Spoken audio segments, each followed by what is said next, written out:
Okay, video number 35 for A-level computing, and today we're going to look at the role of registers in the CPU. Last video we looked at what units did in the CPU, and we said that even though diagrams of the CPU are very much open to interpretation, that the role of units might look like this if we were to draw a diagram. And now we're going to extend that diagram. Remember, this was a very simplistic portrayal of the CPU. We're going to extend it so that it includes these things called registers, and there they are in green.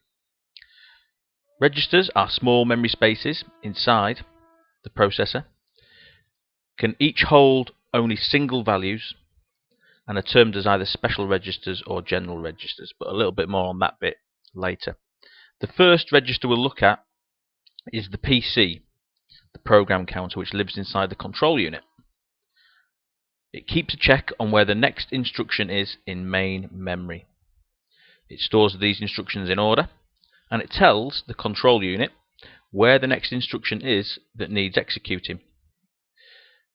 It keeps account of the number of instructions that have been executed so far, and the total is incremented by one each time by the control unit. Incremented means we add one more on each time onto that counter. So that's the program counter. The next register we'll look at is the memory address register, the MAR.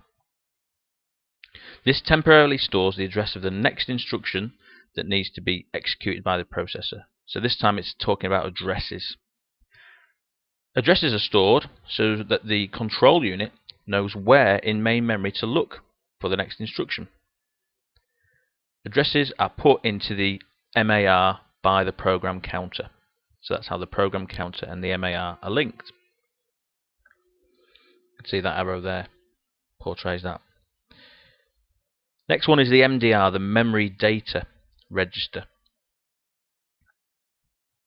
Once an address is in the MAR, the processor, that's the control unit part of the processor, can fetch the instruction from main memory, and a copy of the instruction is put into the MDR, the memory data register, temporarily.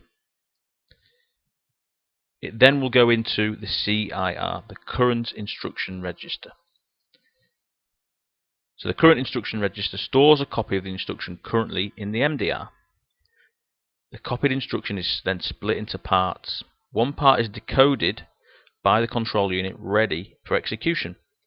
The other part is the address of where the data is that needs to be used in conjunction with that instruction. Because any instruction that the processor is going to use and execute needs data to go with it. There's no point in having an instruction if there is no data to go alongside it, no data to be executed. In essence, the current instruction register holds the instruction that is currently being executed. One last register we'll look at is the accumulator, which actually lives inside the ALU, the arithmetic logic unit. It stores any values that are needed as part of an arithmetic operation, i.e. some maths. It's the only general purpose register that we've looked at, because all the rest are known as special purpose registers. Now, there's lots of definitions there we've just gone through, and some of them will seem very complicated. The golden rule again is to just try and learn these definitions even if you don't understand them.